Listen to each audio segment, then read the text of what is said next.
नमस्कार दोस्तों, शास्त्र ज्ञान में आपका स्वागत है। मैं बहुत खुश हूँ कि आप आज हमारे साथ हैं।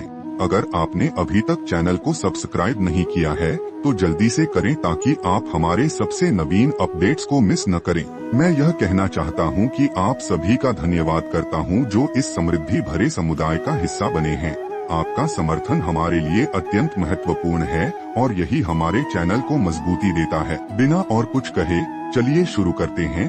ब्रह्मा पुराण ग्रंथ का आज 16वां दिवस है, लेकिन इससे पहले इस वीडियो को लाइक करना न भूलें और नीचे अपनी राय देने के लिए कमेंट करें।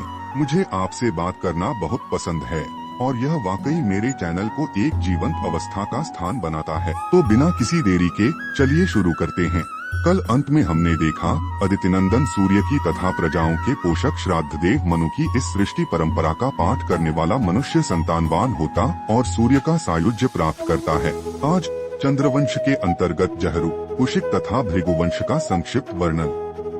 लोमहर्षण जी कहते हैं, पूर्व काल में जब ब्रह्मा जी सृष्टि का विस्तार करना चाहते थे, उस समय उनके मन से महर्षि अत्रि का प्रादुर्भाव हुआ, जो चंद्रमा के पिता थे। सुनने में आया है कि अत्रि ने 3000 दिव्य वर्षों तक अनुत्तर नाम की तपस्या की थी। उसमें उनका वीर्य ऊर्ध्वगामी हो गया था, वही चंद्रमा के रूप में प्रकट हुआ। महर्षि का वह तेज ऊर्ध्वगामी होने पर उनके नेत्रों से जल के रूप में गिरा और 10 दिशाओं को प्रकाशित करने लगा। चंद्रमा को गिरा देख लोक पितामह ब्रह्मा जी ने संपूर्ण लोकों के हित की इच्छा से उसे रथ पर बिठाया। अत्रि के पुत्र महात्मा सोम के गिरने पर ब्रह्मा जी के पुत्र तथा अन्य महर्षि उनकी स्तुति करने लगे। स्तुति करने पर उन्होंने अपना तेज समस्त लोकों की पुष्टि के लिए सब ओर फैला दिया। चंद्रमा ने उस श्रेष्ठ रथ पर बैठकर समुद्र पर्यंत समूची पृथ्वी को 21 बार परिक्रमा की। उस समय उनका जो तेज चुकर पृथ्वी पर गिरा, उससे सब प्रकार के अन्न आदि उत्पन्न हुए, जिनसे यह जगत जीवन धारण करता है। इस प्रकार महर्षियों के स्तवन से तेज को पाकर महाभाग चंद्रमा ने बहुत वर्षों तक तपस्या की। उससे संतुष्ट होकर ब्रह्मवेत्ताओं में श्रेष्ठ ब्रह्मा जी ने उन्हें बीज, औषधि, जल तथा ब्राह्मणों का राजा बना दिया। मृदुल स्वभाव वालों में सबसे श्रेष्ठ सोम ने वह विशाल राज्य पाकर राजसूय यज्ञ का अनुष्ठान किया, जिसमें लाखों की दक्षिणा बांटी गई। उस यज्ञ में सिनी, कुहू, घुति, पुष्टि, प्रभा, वसु, कीर्ति, धृति तथा लक्ष्मी, इन 9 देवियों ने चंद्रमा का सेवन किया। यज्ञ के अंत में अवभृत स्नान के पश्चात संपूर्ण देवताओं तथा ऋषियों ने उनका पूजन किया। राजाधिराज सोम 10 दिशाओं को प्रकाशित करने लगे।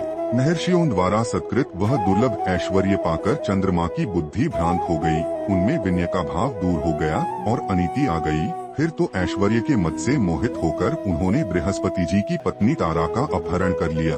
देवताओं और देवर्षियों के बारंबार प्रार्थना करने पर भी उन्होंने बृहस्पति जी को तारा नहीं लौटाई। तब ब्रह्मा जी ने स्वयं ही बीच में पड़कर तारा को वापस कराया। उस समय वह गर्भिणी थी। यह देख बृहस्पति जी ने कुपित होकर कहा, मेरे क्षेत्र में तुम्हें दूसरे का गर्भ नहीं धारण करना चाहिए। तब उसने तृण के समूह पर उस गर्भ को त्याग दिया। पैदा होते हो उसने अपने तेज से देवताओं के विग्रह को लज्जित कर दिया। उस समय ब्रह्मा जी ने तारा से पूछा, ठीक ठीक बताओ यह किसका पुत्र है? तब वह हाथ जोड़कर बोली, चंद्रमा का है। इतना सुनते ही राजा सोम ने उस बालक को गोद में उठा लिया और उसका मस्तक सूंघकर बुध नाम रखा। यह बालक बड़ा बुद्धिमान था। बुध आकाश में चंद्रमा से प्रतिकूल दिशा में उदित होते हैं। उम्मीद है कि आपने आज के वीडियो का आनंद लिया होगा।